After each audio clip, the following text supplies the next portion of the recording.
meus amigos, nossas saudações cordiais. Estamos aqui mais uma vez para o canal Lições de Amor, nesse quadro que visa fazer o estudo da obra Paulo e Estevão, pelo Espírito Emmanuel. Nós estamos ainda abordando o capítulo 8º, o martírio em Jerusalém, e essa já é a parte 10, o vídeo 84 da obra.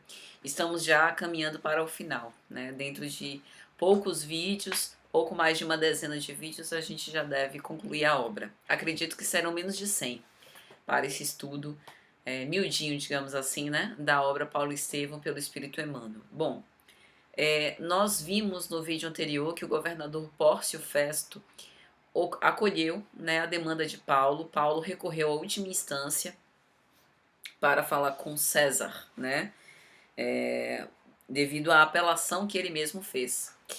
E a gente sabe da saga de Paulo, de querer ir a Roma, e talvez ele tenha visto, né, o nosso querido apóstolo dos gentios, tenha visto essa sua última oportunidade antes de morrer, e agarrou-se a ela, né?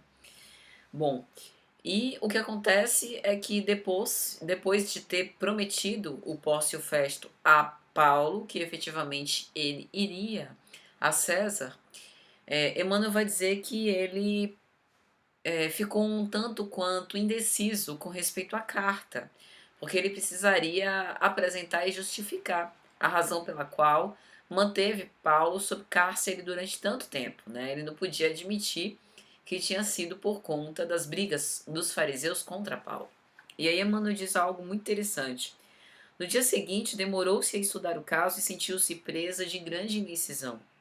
Não podia enviar o acusado à capital do império sem justificar os motivos da prisão por tanto tempo nos cárceres de Cesareia. E aí ele pensava, mas como que eu vou proceder?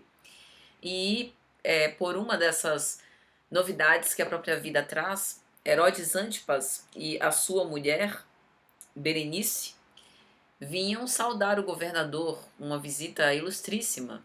E então Pórcio Festo recebe o rei palestinense, né?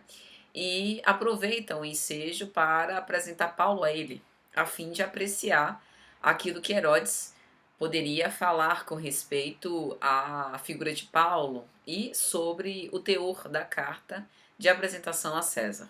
Aí Emmanuel diz: o rei palestinense, que conhecia a fama do ex-rabino, manifestou o desejo de observá-lo de perto, ao que Festo anuiu satisfeitíssimo, não somente pela possibilidade de causar um prazer ao hóspede generoso, senão também por esperar das impressões do rei algo de útil, para ilustrar o processo do apóstolo que lhe incumbia enviar para Roma. E assim ocorreu, né? Pórcio Festo fez disso uma grande festa, né? E aí colocou um cerimonial, primeiro muitas músicas, né? Bailados, muita comida, muita bebida, e depois a apresentação discreta, né? Mas em termos cordiais e sinceros, de Paulo de Tarso. E aí Herodes, apreciando a figura franzina e alquebrada, Paulo já estava velhinho, né? Quer dizer, para aquela época, né? O velhinho aqui é em torno dos, chegando nos 60 anos, né? Os seus 55, o que hoje é a pessoa na melhor idade, né? Mas a gente sabe o quanto que Paulo sofreu, né? As longas caminhadas, a temporada no deserto, as flagelações, o tempo em cárcere, enfim, todos os desgastes, principalmente psicológicos, emocionais, isso também repercute, né, na qualidade de vida e na saúde do apóstolo dos gentios, não obstante a sua serenidade permanecesse a mesma, né? E então Herodes Agripa, curioso para saber, né, das potencialidades oratórias de quem era Paulo de Tarso, em termos de defender a própria ideia, mandou que ele se defendesse, né? Já que ele estava preso, que ele fizesse a própria argumentação em sua própria causa. E aí eu gostaria de ler o parágrafo inteiro, né, de Emmanuel, porque é muito rico. Emmanuel diz, né, que Paulo compreendeu a profunda significação daquele minuto. Ele estava diante de um dos representantes de César, muito importante para a Palestina, né, que vinha da tradição dos judeus, que conhecia a lei de Moisés, Herodes Agripa, né? e era alguém, portanto, para o qual ele poderia dar uma preciosa lição, Paulo de Tarso, né? Além disso, ele podia ali dar um testemunho vivo, porque Herodes, aquilo dali seria gravado na consciência de Herodes para sempre, e os circunstantes, entre os circunstantes, ele poderia, por exemplo, converter algumas pessoas à fé cristã com base no seu testemunho, né? Eu acredito particularmente que aqui Paulo relembrava-se da cena de Estevão, quando Estevão também é chamado a se justificar, né, antes do apedrejamento. E aí ele começa a falar sobre a lei de Moisés, a contextualização com o evangelho de Jesus, e dá esse testemunho, e neste momento alguns fariseus se convertem à fé cristã, né? Então eu particularmente acredito que Paulo pensava em um feito similar, né? E aí Emmanuel continua. O rei ouvia assombrado. O ex-rabino evocou a infância, deteve-se nas reminiscências da mocidade e explicou a sua aversão aos seguidores do Cristo Jesus. A gente se lembra, né, de que Paulo passou boa parte da sua mocidade, ainda Saulo, em Jerusalém, tendo aulas com os rabinos mais famosos de Jerusalém, a fim de que ele se preparasse como doutor da lei. E nós sabemos também das perseguições, né, que ele foi autor das expedições que ele foi líder para perseguir os cristãos. Lembramos também da grande dispersão dos cristãos naquela época, o que ajudou também na difusão da Boa Nova, por conta do medo, né, de permanecer em Jerusalém e de serem presos, martirizados ou mortos pela fúria de Paulo de Tarso. Lembramos também da lealdade da fé com que Paulo abraçava a lei de Moisés. E aí Emmanuel continua. Exuberante de inspiração, Paulo traçou o quadro do seu encontro com o mestre redivivo às portas de Damasco, à viva luz do sol, né? Aquele encontro memorável, né? Todo mundo já ouviu falar desse encontro, né? Os oradores espíritas costumamos falar bastante dessa revelação de Jesus, né? A Saulo, Saulo, Saulo, por que me persegues? Isso é muito conhecido. Mesmo quem não leu o livro já ouviu falar disso, né? Já sabe que isso aconteceu. Então ele narra ali com vivacidade aquilo que ocorreu. E em seguida passou a enumerar os feitos da obra de gentilidade, as perseguições sofridas em toda parte por amor ao Evangelho. Né? Lembramos da exortação do Cristo, não vades aos gentios. Acredito particularmente que para os gentios Jesus estava preparando um missionário especial, né? E efetivamente é para onde Paulo vai, depois de ir aos fariseus e receber tantas impugnações, né, tantas resistências, tantas perseguições. E aos gentios também não foi nada fácil, porque todo o trabalho ainda estava por se fazer e ele acabou, né? A gente se lembra, por exemplo, do caso em Listra, a gente se lembra da pitonisa, né, que disse que ele e Silas eram anjos do Senhor, né? A pitonisa que mercadejava os seus dons mediúnicos, né? E que ele acabou desmanchando o negócio e o ganha-pão das explorações, né? De que ela era intermediária. Enfim, apedrejamento em praça pública, cárcere, tudo que ele passou. E concluindo com veemência, suas pregações não contrariavam, antes corroboravam as profecias da lei antiga desde Moisés. Então, basicamente, foi essa defesa paulina que deixou Herodes Agripa bastante impressionado. E então,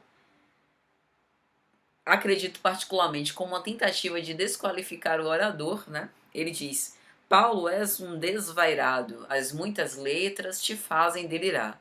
O que ele prontamente contra-argumenta: enganai-vos, eu não sou louco. E aí ele coloca um argumento muito forte, né?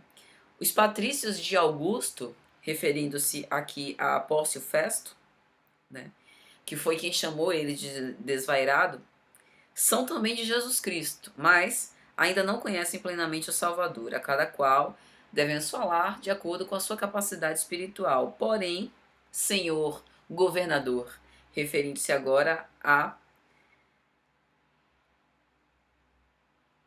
Pórcio Festo ainda, mas também fazendo referência a Herodes, né?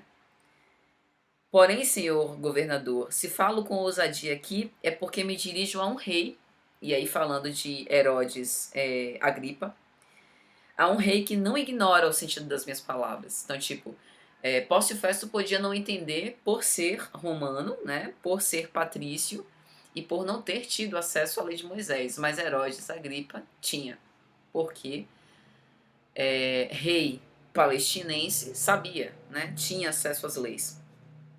Herodes Agripa terá ouvido Moisés desde a infância, é romano pela cultura, mas alimentou-se da revelação de Deus aos seus antepassados. Ou eu estou errado, senhor rei, né?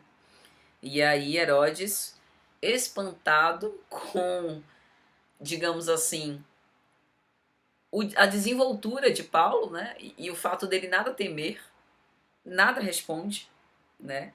E aí Paulo aproveita. Percebendo-lhe a atitude mental, diz Emmanuel, Paulo completou a poderosa argumentação acrescentando: eu sei que credes, né?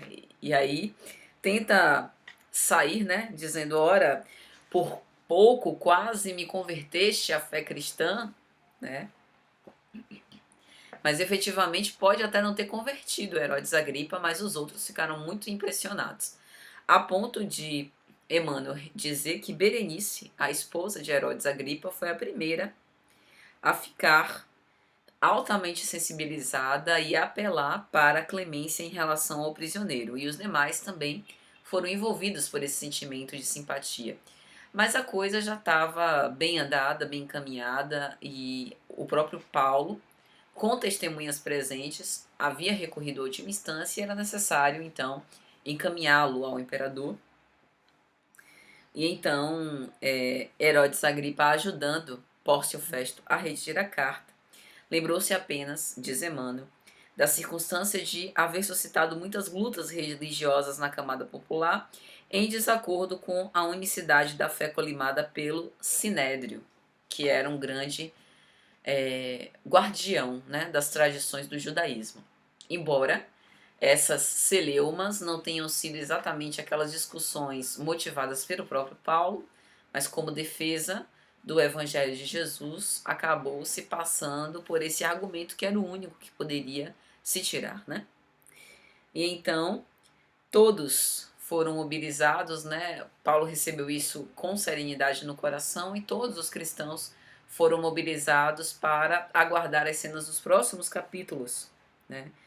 E Paulo aproveita o ensejo para redigir cartas às igrejas amadas, né? É muito bonito e inspirador, porque quando Paulo escreve as cartas, né, as suas cartas paulinas, nos momentos mais difíceis da sua vida.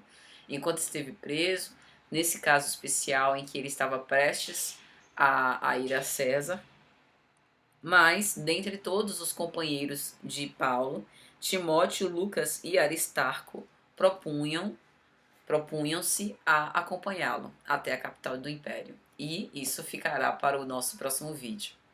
Eu espero, meus amigos, sinceramente que vocês tenham gostado e até a próxima, se Jesus permitir. Tchau, tchau.